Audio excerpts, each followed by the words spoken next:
अस्सलाम वालेकुम दोस्तों जो असां परसेंटेज जो पार्ट 3 कंदासीं जंहिंमें असां जेके परसेंटेज जा प्रॉब्लम्स आहिनि उन्हनि जी प्रैक्टिस कंदासीं। पार्ट 2 में असां परसेंटेज जा जेके बेसिक प्रॉब्लम्स हुआ या जेके बेसिक टाइप्स हूंदा आहिनि 3 जंहिंमें मुख़्तलिफ़ परसेंटेज जा सुवाल पुछिया वेंदा आहिनि उन्हनि जी प्रैक्टिस कईसीं। पार्ट 3 में असां कुझु प्रॉब्लम्स आहिनि जंहिंजी प्रैक्टिस कंदासीं। सो अचूं था प्रॉब्लम नंबर फर्स्ट जी स्टेटमेंट की तरफ। 24 students in a class took algebra test. If 18 students passed the test, what percent did not pass? ठीक आहे। सो टोटल स्टूडेंट्स आहिनि 24 ऐं उन्हनि खां टेस्ट वरिती वई आहे आलजिब्रा जी। ठीकु आहे। तंहिं मां 18 स्टूडेंट्स आहिनि जंहिं टेस्ट पास कई आहे। असांखे फाइंड करिणो आहे जंहिं स्टूडेंट्स टेस्ट पास न कई आहे। ठीकु आहे। सो टोटल स्टूडेंट्स आहिनि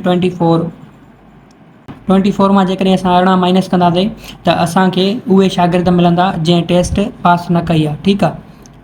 सो 24 minus 18 is equal to 6 students आहिनि जंहिं टेस्ट पास न कई आहे। हाणे असांखे परसेंटेज फाइंड करणी आहे त इहो 6 24 जो घणा परसेंट आहे। ठीकु आहे। So 6 is what percent of 24। So 6 is means असां परसेंटेज में पार्ट 1 में पढ़ी आया आहियूं त इज़ जो मतिलबु हूंदो आहे इक्वल ऐं ऑफ जो मतिलबु हूंदो आहे multiply. So 6 is what percent of 24।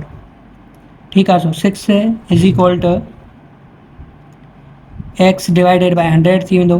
Fraction में चेंज कंदासीं पोइ मल्टीप्लाई कंदासीं 24 सां। ठीकु आहे। हाणे छा कंदासीं असां 100 हिते डिवाइड में हिन साइड वेंदो त मल्टीप्लाई थी वेंदो 6 सां। x is equal to 6 multiply by 100। So 24 हिते मल्टीप्लाई में हिन साइड वेंदो त डिवाइड थी वेंदो डिवाइडेड बाय 24। सो 6 ते 6 जी टेबल 1 टाइम वेंदी ऐं 24 ते 4 टाइम। ठीकु आहे। सो 100 divided by 4 100 divided by 4 is equal to 25. So x is equal to 25%. So 6 is 25% of 24। उन खां बाद में सवाल आहे 10% of 20 plus 20% of 10 is equal to। सो 10% खे असां फ्रैक्चर में चेंज कंदासीं 10 डिवाइडेड बाय 100 थी वेंदो ऑफ 20 प्लस 20% ऑफ 10। ठीकु आहे। सो ही ज़ीरो ऐं ही ज़ीरो हिन ॿ ज़ीरोज़ में कैंसिल थी वेंदो ऐं ही ज़ीरो ऐं ही ज़ीरो हिन ॿ ज़ीरोज़ में कैंसिल थी वेंदो। ठीकु आहे। सो हिते बचंदो 1 multiply by 2 is equal to 2। हेॾे 2 multiply by 1 is equal to 2। So 2 plus 2 is equal to 4। So असांजो आंसर थींदो 4। 10% of 20 20% of 10 is equal to 4।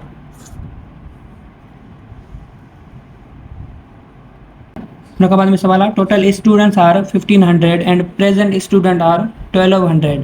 Find the percent of present students. So total students आहिनि 1500 ऐं 1200 उन्हनि मां present आहिनि। असांखे हे जेके 1200 स्टूडेंट्स प्रेजेंट आहिनि उन्हनि जी असांखे परसेंटेज फाइंड करणी आहे। ठीकु आहे। सो हिन में असां छा कंदासीं obtained divided by total multiply by 100 त असांखे परसेंट मिली वेंदी। ठीकु आहे। सो टोटल आहिनि 1500 ऐं उन्हनि मां 1200 प्रेजेंट आहिनि। मल्टीप्लाई कंदासीं 100 सां। ही 2 ज़ीरो कैंसिल थी वेंदा हिन 2 ज़ीरोज़ में। मथे बचंदा 1200 ऐं हेठां बचंदा 15। ठीकु आहे। हाणे 12 ते 3 जी टेबल 4 दफ़ा वेंदी ऐं 15 ते 5 दफ़ा। मथे बचंदा 400 डिवाइडेड बाय 5। ठीकु आहे। हाणे 40 ते 5 जी टेबल वेंदी 8 दफ़ा ऐं 5 ते 1 दफ़ो ऐं हेॾां ज़ीरो बचंदो। So x is equal to 80%। 80% students हूंदा जेके प्रेजेंट हूंदा। 1200 80% आहे 1500 जो। उन खां बाद में सवाल आहे in class of 60 students 18 are girls what is the percentage of girls. ठीकु आहे। सो टोटल स्टूडेंट्स आहिनि 60 ऐं उन्हनि मां 18 जेके आहिनि गर्ल्स आहिनि। असांखे गर्ल्स जी परसेंटेज फाइंड करणी आहे। हाणे ॾिसो गर्ल्स आहिनि 18 ऐं टोटल स्टूडेंट्स आहिनि 60 मल्टीप्लाई कंदासीं असां 100 सां ठीकु आहे। सो 0 हितां कैंसिल ऐं 0 ही बि कैंसिल थी वेंदो।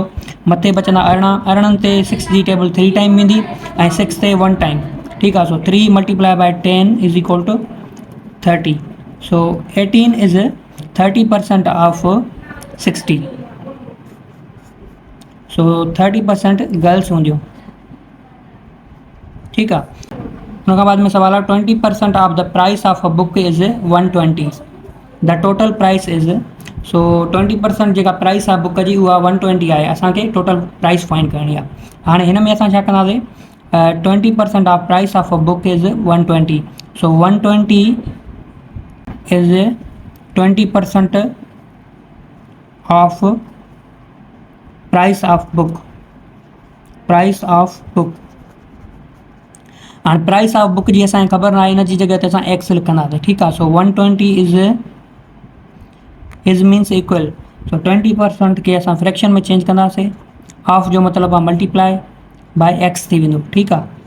हाणे 100 हिते डिवाइड में हुन साइड वेंदो त मल्टीप्लाई थी वेंदो ठीकु आहे। सो 120 मल्टीप्लाई बाय 100।